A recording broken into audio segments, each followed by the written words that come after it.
Hello বন্ধুরা, আশা করি আপনারা সবাই ভালো আছেন, সুস্থ আছেন। আমি প্রত্যেক মাসের ব্রতকথা আপনাদের সঙ্গে শেয়ার করেছিলাম। আবার নতুন বছর পড়তে আবার আমি শুরু করেছি। বৈশাখ মাসের ব্রতকথাও আপনাদের সঙ্গে শেয়ার করেছি। এখন জ্যৈষ্ঠ মাসের ব্রতকথাও আপনাদের সঙ্গে শেয়ার করছি। আপনারা অবশ্যই পড়বেন যখন জ্যৈষ্ঠ মাসে প্রত্যেক বৃহস্পতিবার আপনারা পড়তে পারেন। তাই ব্রতকথা আছে তিলোত্তমার পালা।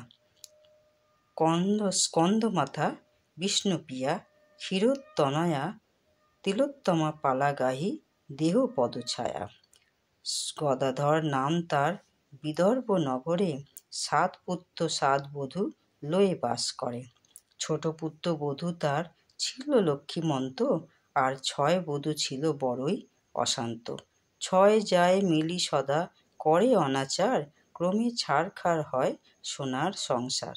অবশেষে হেন দশা উপস্থিত হলো, 7 ভাই ভিক্ষা করি ঘুরিতে লাগিল। ছোট বউ তিলোত্তমা ছিল পিতৃঘরে, স্বামী গিয়ে আসি হইল বিস্মিত অন্তরে। গৃহ মধ্যে গর্ত দেখি স্বামীরে বলিল, গৃহ মাঝে গর্ত কেন আমারে তা বলো। স্বামী কয়, ওই সব গর্তের মধ্যেতে সবাই আহার মোরা করিছে উহাতে। 7 ভাই মিলি ভিক্ষা করি দ্বারে দ্বার, যা পাই ঘরে আনি করিছে আহার। স্বামী পাক্ষে তিলোত্তমা বলিল তখন, আমি যাহা বলি নাথ করহ শ্রবণ। 7 ভাই ভিক্ষা করি যা কিছু পাবে, আনিয়া সকল দ্রব্য মোর হস্তে দেবে। শুনি 7 ভাই মিলি ভিক্ষা তরে গেল, তিলোত্তমারে আনি সব দ্রব্য দিল।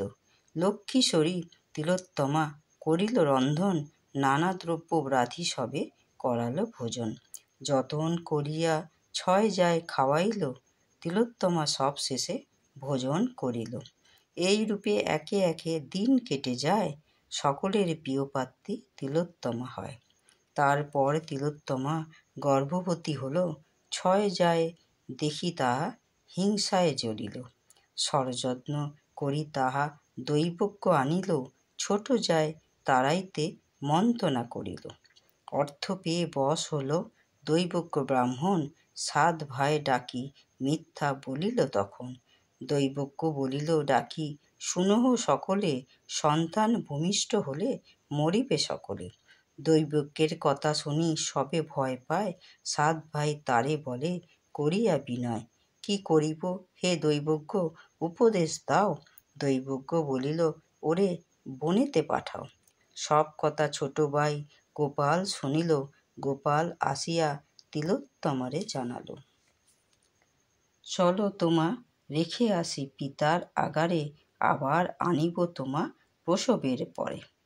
এইরূপ মিথ্যা বলি তিলোত্তমা লয়ে, গোপাল চলিল অতি দুঃখিত হৃদয়। ক্লান্ত হয়ে তিলোত্তমা গোপালেরে বলে, এখানে বিশ্রাম করি যাব শেষকালে। স্বামী কোলে মাথা রাখি সতী ঘুমাইল, নিদ্রা গেল তিলোত্তমা গোপাল পালালো। নিদ্রা ভঙ্গে তিলোত্তমা না দেখি স্বামীরে, কোথা প্রাণনাথ বলি ডাকে উচ্চস্বরে। অকস্মাৎ দৈববাণী তিলোত্তমা শোনে, উতলা হয়েও না সতী ধৈর্য ধর প্রাণে। 6 যায় সরযত্নে কুবুদ্ধি হইল, স্বামী তব পলায়েছে বনবাসে দিল। বনপ্রান্তে বাস করে কাঠুরিয়াগণ, সেই স্থানে তুমি সতী করহ গমন। কিছুদিন থাকো তুমি কাঠুরের আলয়, পুনঃ ফিরে পাবে স্বামী হইলে সময়। কাঠুরে গৃহেতে দৈববাণী শুনি গেল, কাঠুরিকে সব কথা কাতরে বলিল। শুনিয়া কাঠুরে বলে, চিন্তা নাহি মাতা, যতদিন খুশি তুমি বাস করো হেতা। শুনি তাহা তিলোত্তমা সেতা করে বাস, কাঠুরে পত্নীর ছিল গর্ভ 5 মাস।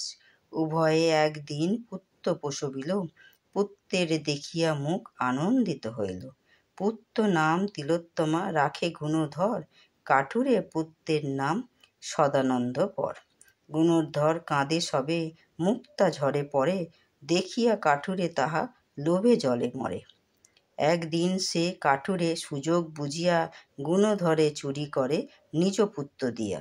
প্রাতে উঠি তিলোত্তমা করে হাহাকার, কোথা গেল গুণধর সন্তান আমার। সতীর ক্রন্দনে লক্ষ্মী ব্রাহ্মণের বেশে আসি দর্শন দিল তিলোত্তমা পাশে। লক্ষ্মী বলে, তিলোত্তমা কাঁদিও না তাই, তব পুত্র লয়ে গেছে কলিঙ্গ রাজায়। কাঠুরের পুত্র লয়ে সেই স্থানে যাও, আমি রক্ষিব তোমা ভয় নাই পাও। সেই স্থানে পুত্র আর স্বামীরে পাইবে, তোমার সকল দুঃখ অবসান হইবে। লক্ষ্মীর আদেশ পেয়ে তিলোত্তমা সতী কলিঙ্গ উদ্দেশ্যে যায় অতি দ্রুতগতি। এদিকে সে কাঠুরিয়া লয়ে গুণধরে মুক্তাহার ভেট দিল কলিঙ্গ রাজারে। ভেট পেয়ে মহারাজ দিব্য পুরী দিল, সে পুরীতে কাঠুরিয়া বসতি করিল। শিবের মন্দির এক করিয়া গঠন, শত শত দিন দুঃখী করায় ভোজন। ১৬ বৎসর গুণধর সবে হইল, সেই দিন তিলোত্তমা বিশ্রাম কলিঙ্গে আসিল। শিবের মন্দির দেখি বিশ্রাম কারণে ক্লান্ত হয়ে তিলোত্তমা বসিল সেখানে। হেনকালে গুণধর সেখানে আসিল, তিলোত্তমারে দেখি তারে বিস্মিত হইল। গুণধর আসি তারে জিজ্ঞাসে তখন, কি কারণে হেতা মাগো তব আগমন। মম পিতা করিয়াছে এই শিবালয়, অতিথি সৎকার মোরা করি যে হেতায়। তিলোত্তমা সবে বাছা, কি বা তব নাম, পিতার কি নাম তব, কোথা তব ধাম। শুনো মাগো, মোর নাম হয় গুণধর, ওই হের অট্টালিকা আমার পিতার। মম পিতা মাতা মাগো থাকে ওই স্থানে, এ রাজ্যে এসেছি মোরা বাণিজ্য কারণে। এই রূপে দুইজনে আলাপন করে, নিজ পুত্র তিলোত্তমা বুঝিল অন্তরে।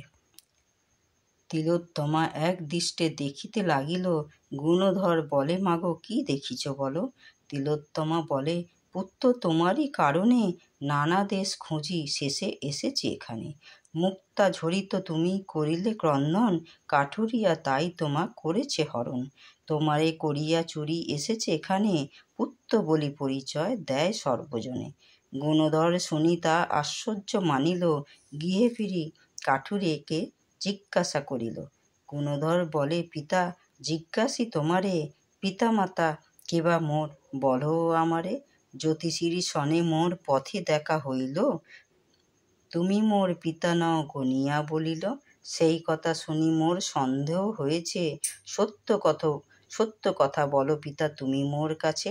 কাঠুরিয়া বলে, পুত্র ইহা সত্য কথা, 5 মাস যবে তুমি মরে তোর মাতা। অনাথ দেখিয়া তোরে করেছি পালন, মিথ্যা নহে ওরে বাছা জ্যোতিষ বচন। শুনি তাহা গুণধর কাঠুরেরে কয়, মাতা মোর মরে নাই এসেছে তাই, তব পুত্র সাথে লয়ে খুঁজিতে খুঁজিতে এসেছেন তিনি এই কলিঙ্গ রাজ্যেতে। বিশ্বাস না হয় যদি চলো মোর সাথে, শিবালয়ে আছে বসে দেখাবো সাক্ষাতে। ভয়ে কাঠুরিয়া গুণধর সাথে গেল, তিলোত্তমার নিকটেতে উপস্থিত হইল। কাঠুরিয়া নিজ পুত্রে কোলে তুলি নিল, গুণধরে তিলোত্তমা বক্ষেতে ধরিল। পুত্র পেয়ে তিলোত্তমা যায় খুশি মনে, পথে দর্শন হইল লক্ষ্মী দেবী সনে। তিলোত্তমা আর গুণধরে সঙ্গে করে উপস্থিত হইল তারা কানন মাঝারে। বিশ্বকর্মারে লক্ষ্মী স্মরণ করিল, ক্ষণমধ্যে বিশ্বকর্মা তথায় আসিল। লক্ষ্মী বলে, বিশ্বকর্মা করহ গঠন, দিব্য এক অট্টালিকা অতি মনোরম। আজ্ঞা পেয়ে বিশ্বকর্মা প্রাসাদ করিল, বাজার নগর গড় সব নির্মাইল। গুণধরে লক্ষ্মী মাতা দিল রাজটিকা, গুণধর রাজা হইল পড়ে যায় ঘটা। এদিকেতে 7 ভাই দুঃখে দিন গণে, যে অবধি ছোট বধূ বনবাসে চলে।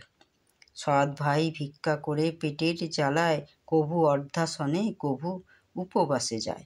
একদিন লক্ষ্মী দেবী গুণধরে কহে, এক সরোবর বাছা করো হেতায়। লক্ষ্মীর আজ্ঞায় গুণধর ঘোষণা করিতে, দলে দলে লোক আসে মজুর খাটিতে। 6 ভাতা গণসহ গুণধর পিতা, লোক মুখে শুনিতে পাইল এ বার্তা। 7 ভাই মজুর খাটিতে তথা এলো, নিজ পতি তিলোত্তমা চিনিতে পারিল। গুণধরে বলে সতী, এই তব পিতা, এদের প্রণাম করো হেট করি মাথা। পরিচয় সবাকারে পরাপর হইল, তিলোত্তমা পাশে সবে ক্ষমা চেয়ে নিল। রাজ্য করে গুণধর পরম হরিষে, প্রজাগণে পালে রাজা পুত্র নির্বিশেষে। তিলোত্তমা উপাখ্যান শঙ্কর ভনে, প্রণাম কর সবে লক্ষ্মী নারায়ণে। তিলোত্তমা উপাখ্যান হইল সমাপন, জয় জয় লক্ষ্মী মাতা বলো সর্বজন। এই হলো জ্যৈষ্ঠ মাসের ব্রতকথা। একটু বড় আছে, আপনারা ধৈর্য ধরে অবশ্যই পড়বেন প্রত্যেক বৃহস্পতিবার। তা সবাই ভালো থাকুন। এখানেই ভিডিওটা শেষ করি।